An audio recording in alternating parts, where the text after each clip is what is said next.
Okay guys, welcome to this new video where I'm gonna be showing you the full process. We're gonna be doing a breakdown of a design I made. This is the design that we're gonna be doing the breakdown, and this design I posted weeks ago on Instagram and you guys like it a lot, so I thought about doing the breakdown. And all the resources, all the assets that I'm gonna be using in this video, you're gonna be finding in the link in the description, and it's from my asset shop madebyethan.com.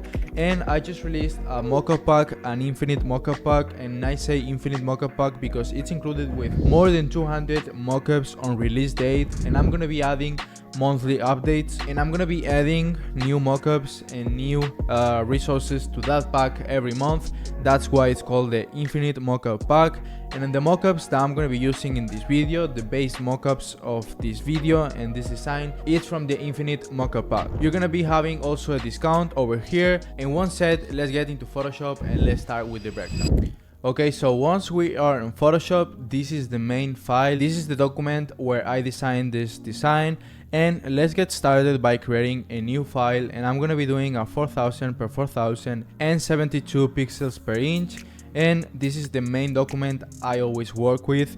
And let's get started by going into the infinite mockup pack, and let's drop the jogger's pant because I'm gonna be showing you the process of the jogger pants, because the t-shirt itself, it just got a graphic and some details, but I think it's gonna be more interesting to show the process on the joggers. So let's drop it into the document, and this is the base mockup that I used for this design. And as you can see, this design got textures, got washed effect, got distressings, and I'm gonna be showing you how to do it in this video. The most important thing, and something super powerful that Photoshop just got, and if you go to window and contextual text bar, you're gonna be finding this menu over here, this kind of menu, where depending on the tool that you're using is going to be having some filters or others. So something I found super powerful and something that I'm using for all my designs right now is that if you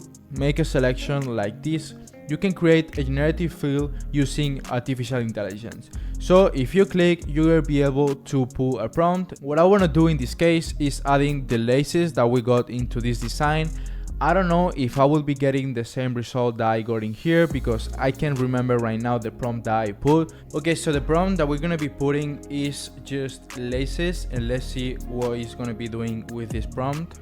Okay, by putting pants laces as a prompt, these are the three different options that the generative fill option is gonna be giving us. I'm not really happy with any of these. This could be nice, but what we can do in here is just select the same layer and keep putting and editing the prompt. So I'm gonna be editing the prompt and putting pants laces with holes and gray color, and let's see what we can give. Okay, so by putting the prompt pants laces, these are the three options that it's gonna be giving us. I'm not really happy with any of these, and I can't remember, as I said, the other prompt that I used. So I'm just gonna be copying the one that I took for the other design. And as you can see, it's made with the Photoshop generative fill, because when adding the generative fill, it takes some part of the original image.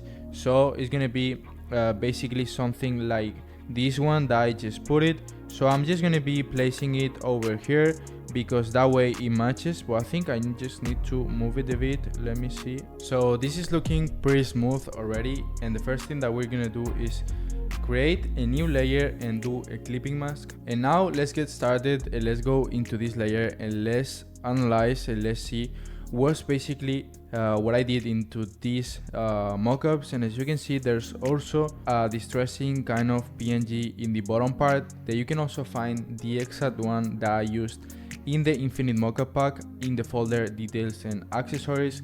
These are some kind of gifts that I added into this product, so you guys can add to your mockups. And let's add the ripped pants PNG, and let's put it over here, and that actually fits. So I'm just gonna be keeping, let's duplicate it and let's flip horizontal and let's put it into the other side.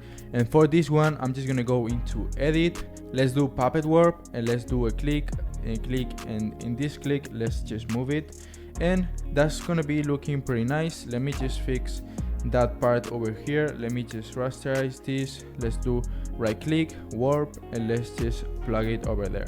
This is looking pretty nice, and I'm just gonna keep it like that. And now what I would recommend you to do when working on this kind of mockups is creating a group on top of the mockup, and in this group let's do command on Apple and MacBook, and let's do click into the layer preview over here, and that's going to be selecting the parts that our layer has opacity on. So that means that it's going to be selecting the whole mockup. And now let's go into the group and let's do a mask. By doing that, everything that we put into this group is going to be clip mask, and it's going to be having only the shape of the mockup. Let me show you an example. Let's go into the original file and let's select this texture that is going over all the mockup. Let's copy it and let's paste it into the document, and as you can see, now it's out of the group. And if I just put it on the group, it's just gonna be having the parts that our mockup has opacity on, as I told you. Now let's just do bigger, and let me do one thing real quick. Let me select the laces and let me just combine them with the mockup itself. And now let's play with the fusion modes of this texture. Okay guys, let me show you one thing. Ven. A ver, me vas a decir si lo haces tú o no. Sí, sí, sí. Tú. Qué desastre, todo que me encantaba esa lámpara. Okay guys, let's get back to it. So what I was saying is basically when we put the texture into the group, now what I always just do is playing with the fusion modes to make the texture look soft over the mockup. So what I always use is soft light or overlay or any kind of different texture, but what I would recommend you is always use soft light, and then you can play with different opacities so you can just match more the texture into the mockup. Something that we can also do is go into this tool and select the blur tool, and we can just paint over some parts to kind of Gaussian blur it a bit so it looks more smooth. So that's what I'm gonna be doing. We can also go into filter, blur, and Gaussian blur, and that's gonna be applying to the whole texture. But something like this would be looking pretty nice for me, so I will just keep it. And now let's create also a new layer into the group. Let's go into the brushes that you guys can find most of them into the link of the description, because some of the brushes that I got into my Photoshop, they're not released yet, but I'm gonna be using the fade grunge that you can find it also in one of my brushes packs. So let's select any color similar to a dirty kind of color. So I'm gonna be using color like this between yellow and orange, and I'm just gonna paint over the parts that I want to apply this dirty effect to. So I'm just gonna be painting freehand, so that's gonna be having a more unique look, and I actually like this, so I will just keep it. And now I'm just gonna select a more dark color, and I'm just gonna do some more dirty parts. Okay, I'm liking this, but I will just turn down the opacity a bit down so it just looks a bit more better for me. And I'm just looking at this texture, and I want to erase some parts into this whole area. So I will just select the erase tool with E in my keyboard. I will just make the brush bigger and softer, and I will just erase this part. Yeah, something like this looks pretty nice. I will just keep it like that. Now let's go into my textures from the mockup textures that I will repeat it again. You will find it in my shop, and let's use it, the texture number 8, that is a game changer texture. Make the same steps, let's add it into the group, and let's put it as overlay or soft light. I will actually put it as soft light because it looks even better. It doesn't got that much contrast, so you can see overlay is like this and soft light is like this. And I will just keep it. It looks pretty nice, pretty cool, so I will just keep it as I said. And now let's get into the original file, and something that we can add is the prints. So let me copy them and paste it into the other file. If you want a specific tutorial on how to do these kind of prints to add to your designs, let me know in the comments, and I will be doing a more specific tutorial for this kind of graphics. Okay, so here we have all the graphics. Let's just paste it over here. It looks nice for me, but I will just need to make this lighter. It looks too much black, so I will just pick an erase tool again, and I will just turn the opacity a bit down of the brush, so it's gonna be looking more soft. And yeah, something like this fits and it matches the whole mockup.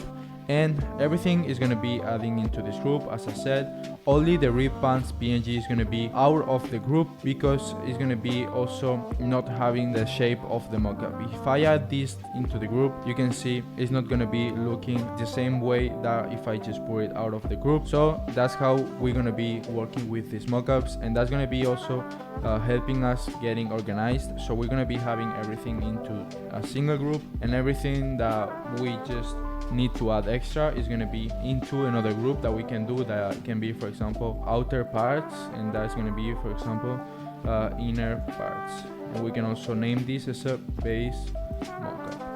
Okay, now let's add these kind of rhinestones that are going over the sides of the pants, that I'm not very sure also if I dropped the rhinestones when you guys are watching this video, but they're gonna be coming anytime soon. But now currently when you're watching this video, something that is gonna be available is my freebies, that are gonna be these 8 free brushes, and you're gonna be having a Photoshop and also a Procreate version, and you're gonna be also having some free tutorials with them. So make sure to climb them in my shop. You just need to go into this freebie section, and you just need to put the email in here, and I will be sending the freebies folder with every single file of these freebies into your email. Okay, so now let's create a new layer to add the rhinestones into there. Now let's go into the brushes, and let's pick the brush that should be let me see because yeah, it's that one, rhinestone pack.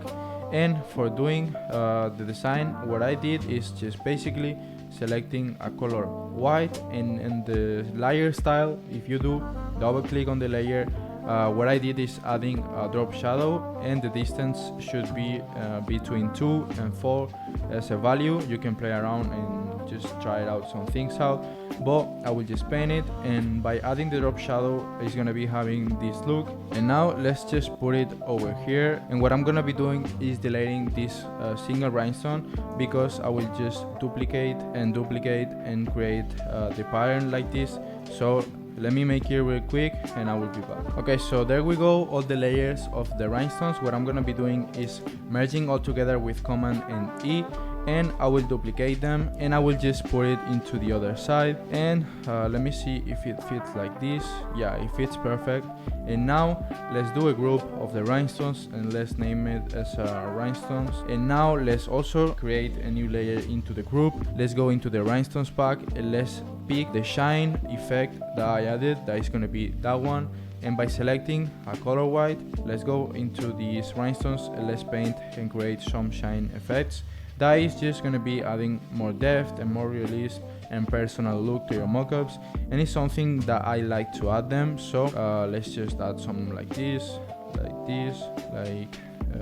yeah, like this, perfect. And this should be looking pretty nice already.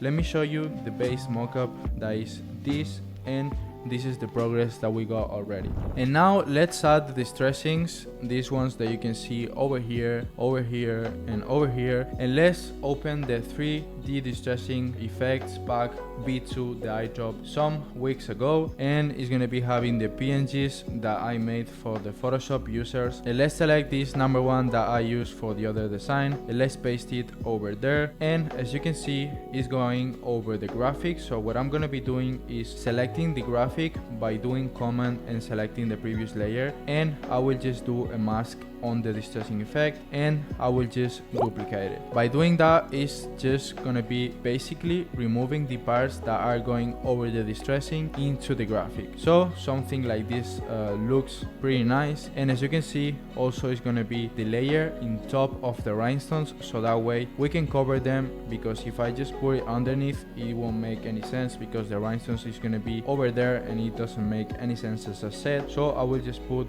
the 3D distressing over the rhinestones like this, perfect. And let me actually just make it bigger. For making it bigger, let's select this kind of link and let's deselect it, and now we can make it bigger without any problem. And if you want to remove some of the parts of the graphics, to not going over the distressing, let's go into the graphics layer, that is this one, and let's create a mask. And by selecting a color black with a normal brush, we will be able to delete some parts like this without actually deleting them, because if any time in the future, let's say for example any of our clients needs a revision and needs more print to be looking, by doing a mask you're gonna be able to get back the original version by just painting on white. So it's super important to use always masks because it helps getting organized. And let's say for example if I just delete with the eraser tool this part, I can just go back by doing Command and C, because if I erase with the erase tool I can't go back. So that's what I always use a mask, because if I just paint with black, for example, if I just need it to be back, I will just paint with white. And that's how I always work with layers. If I want to erase some parts, I use masks,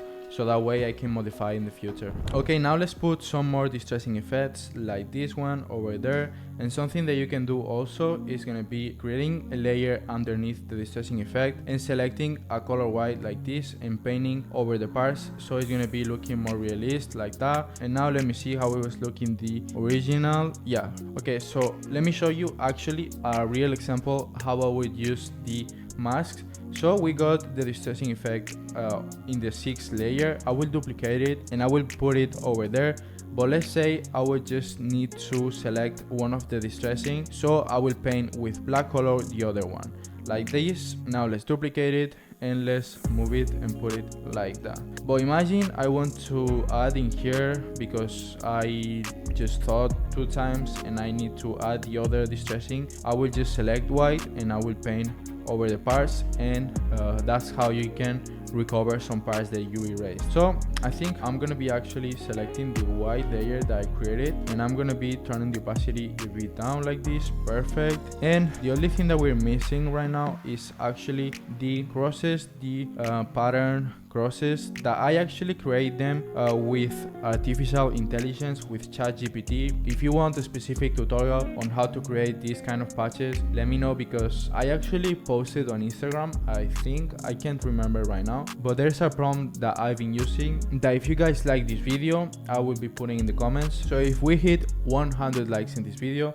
I will be putting the prompt that I use for creating these kind of patches. So let's put it, let me see how many patches are, 3 and 2 like there, so it's gonna be 5 in total. Let me just make that one bigger. Let's put it, yeah, just more bigger like this. It's gonna be going over there, and it should be under the distressing effect. And let's create also a mask into the group, and let's paint over the parts that needs to be under the distressing effect like that. Now let's duplicate it. Let's make a smaller kind of cross there. Perfect. And let's add another one. Let's make that one bigger, and let's put it, let me actually put it over there, and the one that is on the middle, let me just move it a bit, and like that.